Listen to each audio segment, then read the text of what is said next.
मुगल बादशाह औरंगजेब 1707 में इस दुनिया से रुखसत हो गया और इसी के साथ मुगल शासन का पतन भी शुरू हो गया। मुगल साम्राज्य में औरंगजेब के बाद कोई भी ऐसा शासक नहीं बना जो मुगल साम्राज्य को फिर से उठा सके। मुगलों की गई यातनाओं के कारण ही मुगल साम्राज्य कुछ ही वर्षों में पूरी तरह से ढह गया। वहीं कहा जाता है कि औरंगजेब मृत्यु की अपनी आखिरी रात खूब तड़पा था। मरने के बाद भी उसके शरीर को दफनाने में कई दिनों का वक्त लग गया।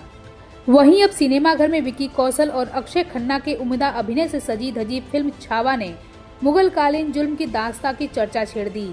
छावा में मुगलों के आखिरी सम्राट औरंगजेब की क्रूरता चरम पर दिखाई गई है। फिल्म के अंत में कई दृश्य दुर्दांत किस्म के हैं। छावा यानी कि छत्रपति संभाजी महाराज के साथ होने वाले बर्ताव किसी का भी दिल दहला दे। उनके साथ की गई क्रूरता हर किसी को सोचने पर मजबूर कर रही है कि हमारे देश की गाथा को इतिहास की कुछ लाइनों में ही क्यों समेटा गया।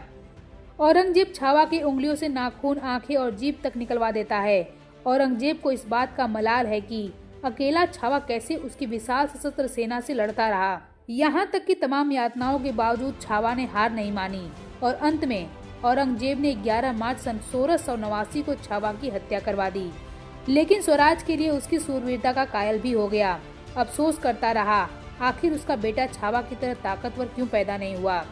इस लड़ाई के बाद ही औरंगजेब के साम्राज्य के पतन की शुरुआत हो गई और करीब 18 साल बाद 1707 में जब औरंगजेब की कयामत की रात आई तो औरंगजेब के साथ उसका मुगल साम्राज्य हिल गया और उसके पतन की शुरुआत हो गई।